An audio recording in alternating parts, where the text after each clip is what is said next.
Magandang araw Pilipinas! Welcome to CNS Vlogs PS.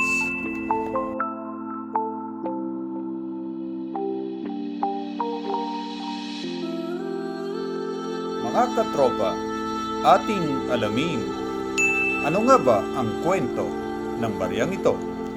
Sino nga ba si General Artemio Ricarte?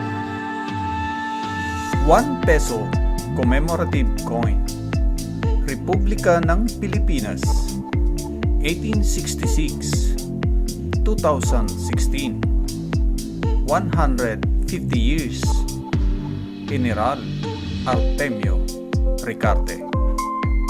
At ang likod, 1 piso, Bangko Sentral ng Pilipinas, 2016. Si Artemio Ricarte, kilala rin sa sagisag na Villora, ay isang general ng himagsikang Pilipino at digmaang Pilipino-Amerikano. Kilala siya sa pagtangging sumumpa sa pamahalaang kolonyal ng mga Amerikano hanggang sa kanyang kamatayan.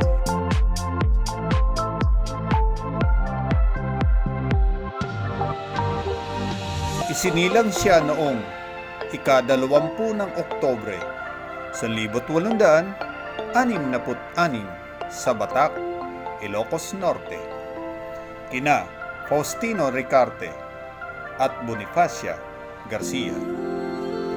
Nag-aral siya sa kanyang bayan bago nakamit ang Bachiller sa Arte sa Colegio de San Juan de Letran sa Maynila.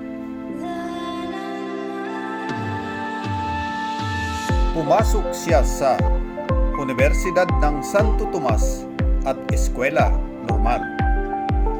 Pagkatapos ng pag-aaral, nangasiwa si Artemio Ricarte ng isang mababang paaralan sa San Francisco de Malabon, General Trias, Cavite ngayon. Dito niya nakilala si Mariano Alvarez, kapwa-guro na isang revolusyonaryo. Sumapi si Artemio Ricarte sa Katipunan at nagkaroon ng ranggong Teniente General sa Konseho ng Magdiwang ni Supremo Andres Bonifacio.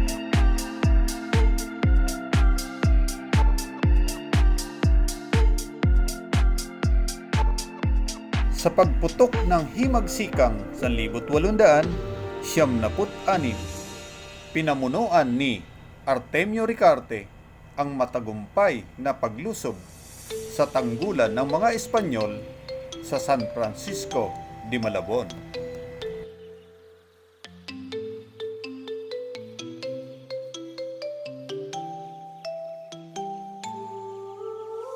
Sa Kumbinsyong Tejeros, nahalal si Artemio Ricarte bilang Kapitan General at itinaas ang ranggong militar sa Brigadier General sa hukbo ni General Emilio Aguinaldo. Pinamunuan niya ang ilang labanan sa Cavite, Batangas at Laguna.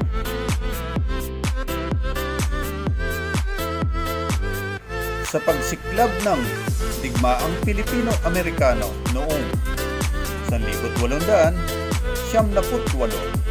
siya ang tagapangasiwa ng operasyon ng Puwersang Pilipino sa kaligiran ng Maynila. Nadakip siya noong 1900 at ipinatapon sa Guam kasama ni Apolinario Mabini.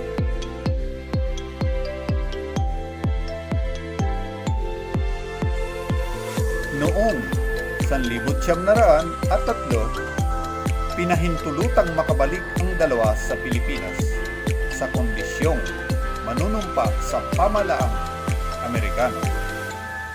Pumayag ang may karamdamang si Apolinario Mabini, samantalang tumanggi si Artemio Ricarte.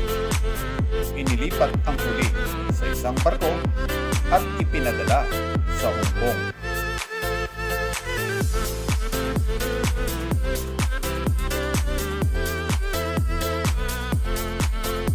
Palihim na bumalik si Artemio Ricarte.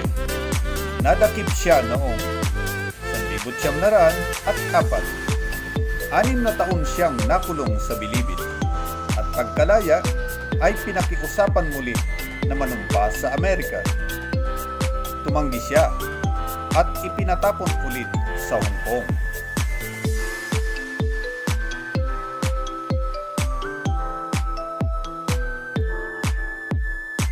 Lumipat sila ng kanyang asawa sa Yokohama, Japan upang doon manirahan. Doon niya inilimbag ang aklat na Himagsikan ng mga Pilipino laban sa Kastila.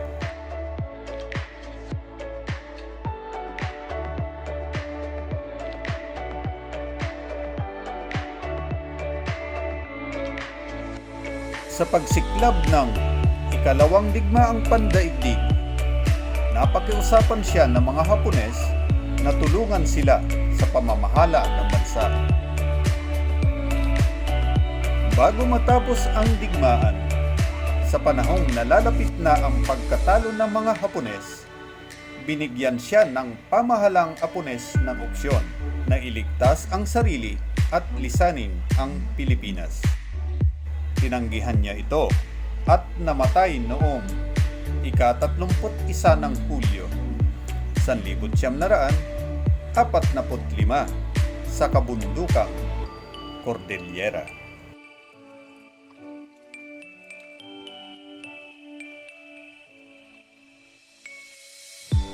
Mga katropa, tandaan, sino si General Artemio Ricarte? Isang general ng himagsikang Pilipino at digmaang Pilipino-Amerikano.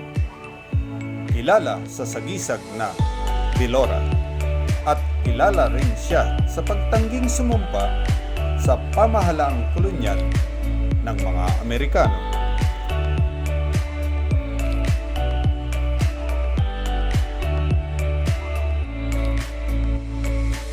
Sa mga Bicolanos, Diyos mabalos!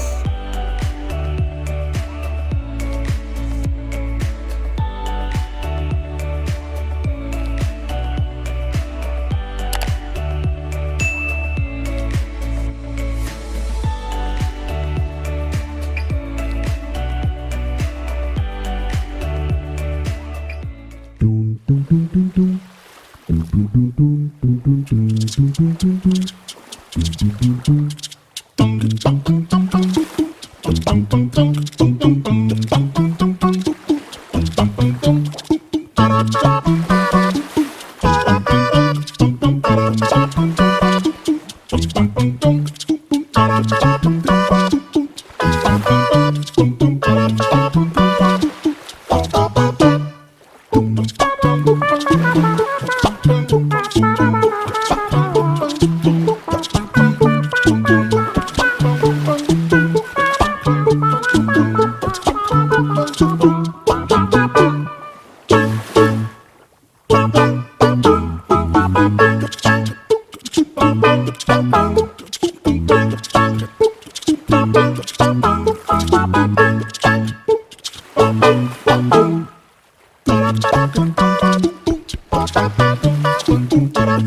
dum dum.